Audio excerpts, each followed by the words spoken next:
Thanks for having us. So I'm here with Zach Sims from Codecademy. Now, I'm not sure who knows Codecademy.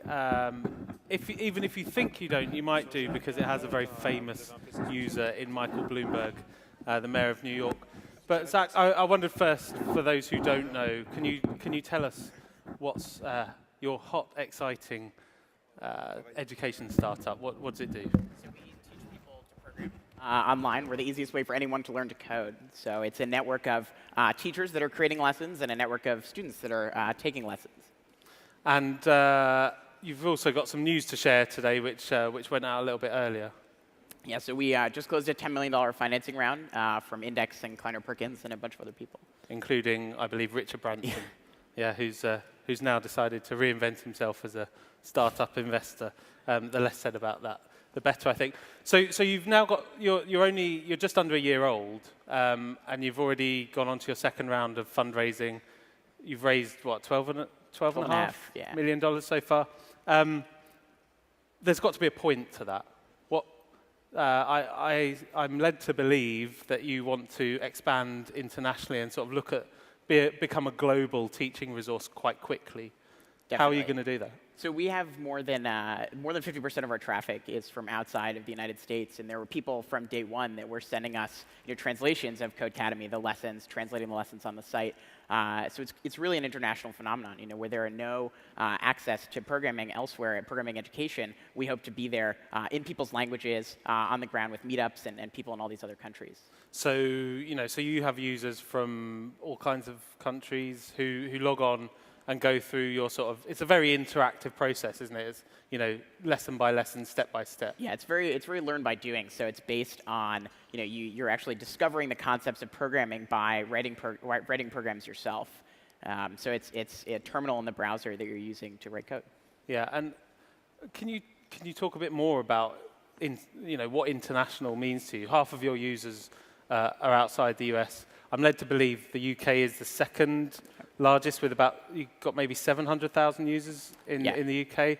Where else? So we have users in, I think at this point, every country in the world, in a lot of developing countries, in big countries like China and Russia. It's really going everywhere, and that's sort of what the point of the next few months for us is. And what numbers are behind that? 700,000 in the UK. What else? What else can you share many with us? Millions that are using the product globally. And so we've done more than 100 million submissions of code have happened on the site since the founding of the site, which is less than 12 months now. But many millions. That's as good as it's going to get. That is as good as it's going to get. Oh, come on. give us more. So one of the things I wonder is, education, a lot of people look at education as an area to be disrupted. But at the same time, education is not renowned for being a highly profitable market. Yep.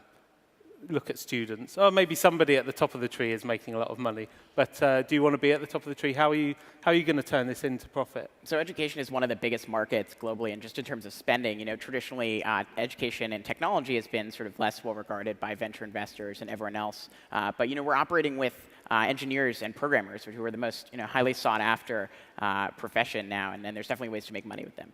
So subscriptions or teach paid lessons? I'll let you speculate. I'll keep speculating. I mean, you could, if you've got 100 million lines of code, you could just run ads against the site. And all of your submissions, your teachers, they don't pay there's no money involved at all at the moment. So right now, no one's paying. We have people that are creating lessons, so it's all crowdsourced, and everyone's taking lessons for free. So right now, you don't get charged for anything. OK. That seems kind of unsustainable. I would imagine. Yeah. Yeah. So it's all about scale now, monetization later. Yep. Yeah. I think we've heard this before. Yeah, from one or two companies who have done, their IPOs have gone spectacularly well. So you're a year in now. Seems like you're going pretty well in terms of traction, in terms of users, in terms of fundraising. Yep. That's a pretty hectic year for someone who was 12 months ago was still in school, right? And you took the tried and trusted route of dropping out for your startup. I'm almost too much of a cliche. Yeah. And yet you're there to educate the world, despite having turned away from from education yourself. Yeah, it's been a hectic 12 months after. I think it was like a year and a month or two ago. I was still at Columbia as a political science major, teaching myself to code, and now things obviously are flipped around. Yeah, I wondered there's a big meme around at the moment of everyone should learn to code. Everyone can be a programmer, which is why, for example, Bloomberg got involved. Really, was to sort of surf along on the back of that. Is that what you believe? Do you think everyone should learn to code? Definitely. I don't think everyone needs to become a programmer, but everyone should learn the basics of algorithms and the basics of programming. We have people who just learn a little bit of programming. They can build their own websites. They can enhance what they're doing in jobs that aren't traditionally thought of as like tech-savvy or programming-centric jobs, whether that's being a journalist, or whether that's, we have a lot of librarians on the site that are writing new programs to categorize books in their library, right? So they're not becoming professional software developers, but they're using what they're learning on Codecademy to enhance what they're doing, in their regular lives. But it's a very typical response to go to a startup and they say, everyone should do what we do. You talk to a programmer, of course they think everyone in the world should be a programmer. Not always, though. That was it's where the discussion started, was from a programmer who said not everyone should be a programmer. Yeah. He was mainly worried about people taking away work later on, wasn't he? I think he was worried about his salary going down, effectively. But isn't it just maths at some point? Or math. Sorry. Aren't you just talking about learning better math?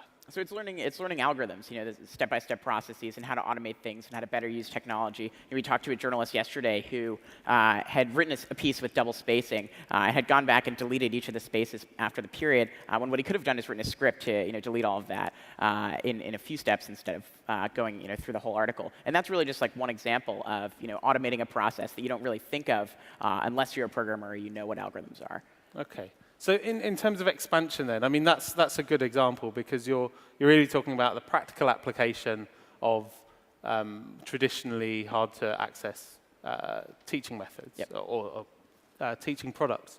So that could be applied theoretically. I know you're called Codecademy. I always get that wrong, sorry. Codecademy, but this could apply to all kinds of learning, couldn't it? So we're focused on coding, but it's this notion of like learn by doing, of community-generated lessons, and it's scaling very well within coding. And I think that philosophy can be applied outside of coding as well. So as you expand into other languages, the site expands into other languages, you could also expand into teaching those languages, for example. Teaching foreign language? If the site is in Japanese, it makes it easier to teach. You've already done some of the work to teach people how to speak Japanese. I think it's different. I think what we've built with Codecademy is the best way to learn coding, but maybe doesn't necessarily apply to foreign language as well. But if you want scale and you want the users, you're going to have to go in some extra directions, aren't you? We may. Okay. So one of the things I'm really interested in is you've got a ton of coverage, you've got endorsements, you've got a lot of PR, but you're a team of 9 people now, and you weren't that big then. So how have you done it? What's your secret PR strategy that you've been using to get all this coverage? I can't share the secret, no. But a lot of it's really just been, I think, picking up on this theme of we're having issues with unemployment. Programming is super important to solve that, and also to retrain workforces. So it's not just kids, or it's not just people that are leveling up in their own jobs, but this is a way for people to find and train themselves for new jobs. So it sort of fit into the cultural zeitgeist of what was happening. And at the same time, I think there's really a story around what we've built and the scale that it's achieved. And so a lot of the press, fortunately, has sort of come because of that. And for example, your Bloomberg endorsement. Hit Twitter and say, I'm learning to code. That wasn't created by you? That wasn't set up by you? So that, actually, I found out about that from a reporter who wrote a story on it. We didn't know anyone at Bloomberg, and he told everyone that he was learning to code with Codecademy as part of this program we did in January called Code Year. So he pledged that his New Year's resolution was to learn to code with us. And it was pretty surprising around the office to find out from other people. And how's he doing? I don't know. Come on, you've got to check up on him. If I look at his account, I'd have to look at yours, right? Yeah, okay. In which case, don't ever look. Don't ever look. So the reason that interests me is because, you're effectively you're building a tool to help the world learn new things. And you're a couple of fairly privileged kids from America, from Connecticut, I believe. And you're putting this resource out there. It feels like you're very connected to the establishment with Bloomberg. The endorsements are big and traditional. Is there any friction there between going out and teaching the world? It's almost like Coke, isn't it? You want to teach the world to code. Any friction between you as a company and the kid in India who wants to learn? I mean, is there an imbalance there? Hopefully not. I mean, what we're working on doing is extending the opportunities that you had and I had when we were able to get educated to everyone else, to places where there isn't programming education. Oftentimes there isn't education, and places that are just starting to get computers and just can start from the beginning learning things like this and becoming really digitally literate. And how does that change the product though? I mean, when you look at a new market that's emerging, does your product have to change radically? Not that much. I mean, what we've built is, it works over low bandwidth connections. There's no video, there's no audio. A lot of it works when you're offline. So the product sort of just naturally evolved into something that you can use no matter where you are in the world, no matter what sort of internet connection you have also. Okay. So what have you learned? You're out there to teach the world, but what have you learned from the last year or so? What's been the tough stuff? A lot. I think, if I were to go back and do things all over again, there's a lot of things I would do differently. We spent 4 months waiting to hire our first employee, and we interviewed over 100 people before we found the first person that we ended up hiring. And the first person we hired was actually in Jordan. So, it taught me a lot about what to look for in people, how to run interview processes. And you actually flew out to interview him and spend like 3 days with him in Jordan. Yeah. That's a pretty high-end recruitment process. Maybe not the best use of your funds, is it? Or has it made a difference? I think hiring a really good engineer and someone who really fits into the culture, and at the early stages, the first 4 or 5 people that you hire at the company, it's amazingly important. So I think the 3 days, and the $1,000 that it took me to fly to Jordan have paid off for us for sure. Yeah. So is that something you'd extol to other people? I think the moral of the story for us has been go wherever you can to find talent, right? We're in New York, and we're hiring people not only that are in New York, but that are in San Francisco, that are in Jordan. We hire people do where there's amazing talent, and we try to bring them all together, regardless of how hard it is to bring them to New York. And how fast do you see yourself growing now? I mean, you're still only, as I said, nine people. And given that you have to spend 3 days and thousands of dollars interviewing everybody you bring on, it's not that bad. It's going to take a while, isn't it, to staff up? So how big do you see it being? So I think we want to stay small for a while. I think that what we're doing, because we're not a publishing house, we're not creating courses ourselves, we're building a way to sort of connect two sides of a market. So it's a real marketplace. So we're building the product in between. And I think now we're 9. We'll definitely be somewhere around 15 or 20, hopefully by the end of the year, but not aiming to really scale up, just sort of as necessary. Okay. So I think we'll probably get some questions in a minute. So if anyone has any questions, then you might want to put your hand up soon. I'm sorry to keep going back over this, but I really want to know more about the business. You're talking about a marketplace there, and I know that's something that would have been very attractive to those investors who came on board, because marketplaces are a big business. Going back to eBay, all the way through, marketplaces are what people love. So over time, can we expect to see more marketplace activity, however you monetize it? How might you look at, what sort of things are you thinking about in terms of the marketplace? Definitely. I mean, we're connecting, as I mentioned before, we're connecting people that are programmers and are teaching other people to be programmers with those that are learning, right? So there are a lot of ways in between where the two sides might pay each other for things, or just really connecting people there's a ton of different things you can do, both with people working on projects and people talking to each other. And for now, everything on the site is free, right, where we have people that are teaching lessons for free. But who knows what will happen in the future. Yeah, OK. I don't think we're going any further than that on that one, are we? So are there any questions in the audience? I think it would be really interesting to hear if anyone's used Codecademy and can give some insight, because I'm a terrible coder. Going back to a few lines of BASIC when I was 10 or something, and I have tried Codecademy, but my brain is too small as a journalist to understand and to learn. But if anyone's got any questions, then please put your hands up. There's a couple. Yeah, hi. Hi. from Italy.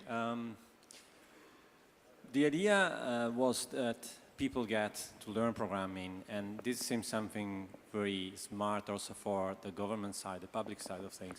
Were you approached by government in Europe or other part of the world?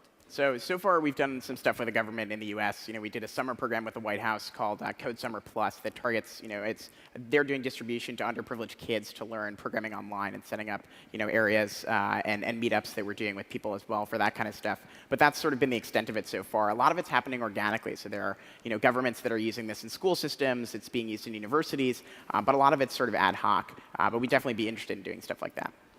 And what friction are you finding there between yourselves, the governmental organizations who are interested in what you're doing, and the existing educational publishers or providers who may see you as a threat? So we focus, on things that are outside of the institutions. So we've grown totally naturally from outside universities, from outside governments, from not working with publishers. And I think that's really the easiest way to generate change. And then eventually that sort of stuff, will come into universities and come into governments. But for now, we're a consumer education product. We're not selling to schools or doing anything like that. We're sort of just naturally being adopted. Yeah. I think we have a question over the back there. Hi. I think it's great what you're doing, and I think there's lots of sort of interesting innovation in sort of education platforms. So obviously most people have heard of Codecademy. Yep. There was sort of Sebastian Frun and the Stanford professors, and that's sort of forked into Coursera and Udacity. I think it's interesting, Coursera is sort of it's sort of like an automated platform, so there's no sort of human interaction, and it's sort of you put your input and you get the automated feedback, whereas I guess Udacity's slightly more high fidelity. It's sort of video and there's forums. Who do you see as the closest rivals for Codecademy? And how do you think that's sort of going to play out over the next sort of few years? So I think we're all very different. Udacity and Coursera are bringing university education online. What we're bringing online is the ability for anyone to learn skills that will get them a job, right? Like concrete, hard skills. So it's programming, not necessarily computer science, even though you can learn computer science sort of as a function of learning programming sometimes. And the most important thing for us is really that the lessons are community generated, right? That we're finally allowing people that haven't been in institutions to become teachers. So, software developers and startups are teachers. Someone who's learning, material in school can all of a sudden become a teacher as well. Whereas if you look at bringing a lot of universities online and what has traditionally been done with online education, it's usually bringing the current system from offline online. And what we're doing, I think, is designing something where we're using the marketplace dynamics of the web, crowdsourcing, things that are in other consumer products, and bringing them finally to create consumer education as opposed to bringing what's offline online. And just to expand on that a bit more, I wondered what quality control you have to put in, or maybe you have to think about putting in the future. Yep. In order to, if anyone can create a lesson, then there needs to be a really good reputation system or balancing act there. So lessons go out to a few thousand beta testers. Every time new courses are created, they get sent and they get rated by people that have volunteered, to go through content and rate it as, I think it's on a star rating at this point. So as soon as they reach the general public, they've already been rated, and you know sort of what to expect in terms of quality. And then, as courses are taken, we're using a bunch of different metrics as you go through, the percentage of people that are completing things, the percentage of people that are dropping off, and calculating how good a course is based on that. So both hard numbers that we're getting just purely on a metrics perspective, and then other numbers that users are submitting and commenting on courses also. And so how much of that activity that happens around a lesson, or how many lessons qualify for your 100 million lines of code? So I think there's somewhere a few thousand courses that are on the site right now, which is tens of thousands of lessons and more exercises, which is sort of the smaller, more granular part of what people are creating. And is the distribution of those even? So obviously the first course, which you take when you hit the homepage, is the most popular. But we're seeing a lot of people that are not just coming to learn, a whole course or a whole learning trajectory, but they're picking up like small niche concepts, like we need to learn one thing in Ruby or one thing in JavaScript. What about the possibility of learning like black hat stuff? What if somebody learned on Codecademy how to break into Codecademy and wipe the servers clean? Is that something you have to watch out for? I think, right now, we definitely watch out for things like that, but it hasn't been a problem. I think it's sort of take care of things on a case-by-case basis like that. Maybe you need to spend a few days going and hiring a security guy to make sure you're protected. We do a lot of security stuff in-house now. Yeah, fantastic. Have we got any more questions? Yep, there's one in the middle here. I think this is the last one, so make it snappy. Okay. I'm Adria, and earlier this year I took probably about 50 exercises on Codecademy, and I found them to be very easy to follow along with, so I wanted to ask about usability. Also, I saw that badges were a big aspect of going through the coursework, so just kind of the background on usability and thinking from the learning perspective of the student. So the story behind the site is that we actually built it for me when I was learning to program. So we sort of pulled from a bunch of different aspects that I found frustrating with programming, and the fact that it was hard to stay motivated, and the fact that the only part of it that was fun was actually building things. So we tried to bring that into the learning experience. Give people badges to help them be both extrinsically and intrinsically motivated, hopefully more intrinsically motivated. But we really keep the focus on actually building things and having a finished product instead of, it's not you finished a chapter, but you finished a series of lessons, and now you can build a blackjack game or build a website or something like that. And we've hired a few people actually internally as well to focus purely on the learning and pedagogical side of things to make sure it's, I guess, scientifically sound in addition to a good experience for users. Fantastic. Well, thank you, Zach, and thank you very much for having us. Cool.